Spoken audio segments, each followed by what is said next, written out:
লাগিছিল যে ইমান মানে বিশেষণ আমাৰ বোধকৰো তামুলী আছিল সূত্ৰধাৰ তেওঁৰ পৰা আৰম্ভ কৰি প্ৰতিগৰাকী বক্তাই ইমান মৰম ইমান আবেগেৰে সৈতে আকুলতাৰে সৈতে মোক যোগ্য নোহোৱা স্বত্তেও ইমানখিনি মৰম কৰিলে ভাল লাগে আৰু ভয় লাগে আৰু ভয় লগা কথাখিনি এই কাৰণেই যে আপোনালোকৰ যিটো আশা প্ৰত্যাশা তাত বা মই ঢুকি পাওঁনে নেপাওঁ সেই কথাটো ভাবি ভয় লাগে আৰু ভাল লগা ভয় লগাৰ মাজত অসমীয়া ভাষা সাহিত্য সংস্কৃতিক শ্ৰদ্ধা কৰা আপোনালোকক দেখি মই এটা কবিতাৰ জৰিয়তে ভাষাটোৰ জৰিয়তে মই মনলৈ অকমান সাহস আনিব বিচাৰোঁ যে থুনুক থানাককৈ অমিয়া বিচৰা অমাতৰ মাত যেন কোৱা যিটো ভাষা অসমীয়া ভাষা মোৰ বৰ মৰমৰ জ্বলন্ত সাধনা মোৰ কত জনমৰ কবিতাৰ সভা সুন্দৰভাৱে এগৰাকী শিল্পীয়ে ইয়াত প্ৰথম আবৃত্তি কৰিলে সুন্দৰভাৱে এগৰাকীয়ে মহাপুৰুষ শ্ৰীমন্ত শংকৰদেৱৰ বৰগীত পৰিৱেশন কৰিলে বোধ কৰোঁ ৰাগ আছিল জুবুলি ৰাগ নে মই নামটো অকণমান পাহৰিছোঁ কিন্তু ইমান সুন্দৰভাৱে তেওঁ পৰিৱেশন কৰিলে ভাল লাগি গ'ল আৰু তাৰ পিছতেই মই শংকাৰ মাজলৈ সোমোৱাৰ আচল কথাবোৰ হ'ল প্ৰথম কথা এখেতসকলে ভাবিছে মই যিটো আমাৰ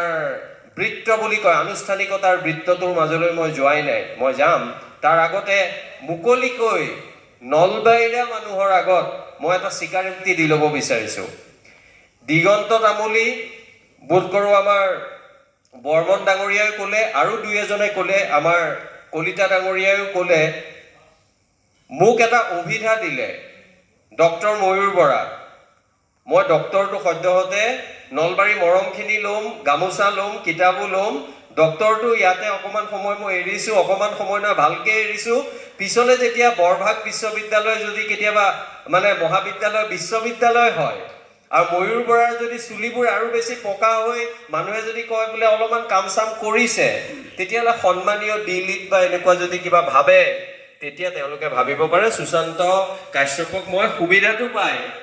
তেওঁক কথাটো কৈ থলোঁ আপোনালোকৰ আগত আপোনালোক সাক্ষী আছে গতিকে আপোনালোকক নমস্কাৰ ভূপেন দাই কৈছিল মোৰ গীতৰ হেজাৰ শ্ৰোতা তোমাক নমস্কাৰ গীতৰ সভাত তুমিয়েইটো প্ৰধান অলংকাৰ আৰু এটা গীত এই যে প্ৰভাতী বুলি শুনিছোঁ ঋণী কি শুনিছোঁ দূৰণি প্ৰভাতী পক্ষীয়ে গীত গায় প্ৰভাতী পক্ষীয়ে কিয় গায় গানটো বেয়া হয় গান গাব নাজানো কিন্তু